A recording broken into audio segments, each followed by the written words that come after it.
Hey, it's Jen McCaskill. We are talking today about modification of support, modification of alimony and or child support. If you have alimony and child support obligation, then the modification of one will affect everything, or actually the modification of alimony will also affect the modification of child support. In order to have a modification, or in order to make an application for modification of support, you have to have experienced what is termed as a substantial change in circumstances. Also, you have to show that the change in circumstances is permanent and not temporary. And all of this is governed by this case called Lepus v. Lepus. You can Google it if you want to put yourself to sleep and read some case law. So here we go. Somebody comes to me and they say, Jen, I lost my job last week. Therefore, I can't pay alimony. And I have to pay less alimony. I have to pay less child support. I don't have any money. I don't have a job. Well, first of all, it can't be I lost my job last week. It really has to be that I've had at least 90 days, according to the statute, of a substantial change in circumstances, and those circumstances are permanent in nature. So a temporary layoff or even a layoff or getting fired does not automatically give you the opportunity to downwardly modify your alimony and or child support obligation.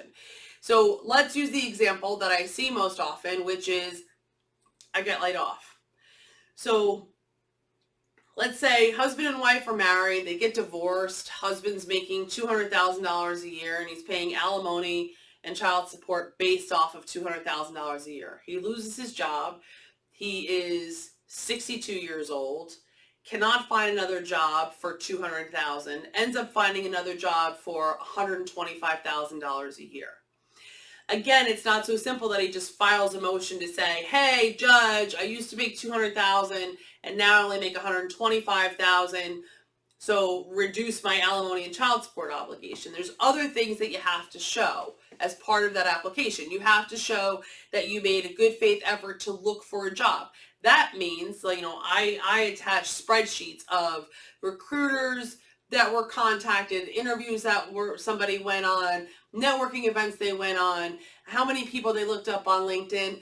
So if you lose your job and you have an alimony and child support obligation, first you need to consult with an attorney to say, what do I do proactively? What kind of evidence are you going to need, Jen, to help me make this application? I'm going to say, keep a spreadsheet, keep a list of every single resume that you've submitted, every job you've applied for, every job interview you went on, because you really have to be able to show that he was making $200,000 a year. He's 62 years old.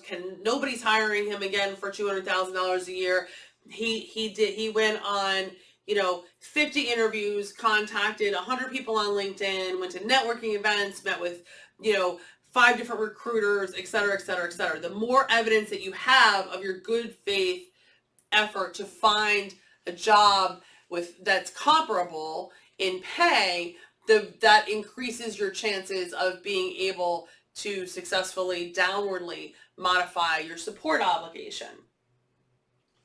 Because what you can't do is be like, oh yeah, I'm making $200,000 a year and I'm really tired of paying alimony, so I'm going to go get a minimum wage job and I'm going to work at Home Depot for $10 an hour and now I make $20,000 a year. That's it. I don't want to pay any more alimony. So the law does not work that way, because there's something called voluntary unemployment or voluntary underemployment, meaning that you have the ability to make $200,000, but you're voluntarily choosing to make $20,000 just to try to get out of your alimony obligation. That is not going to work. The judge is going to get pissed off at you and you're going to get smacked with counsel fees, depending upon how much you annoy the judge for wasting his or her time to even argue such a nonsense motion.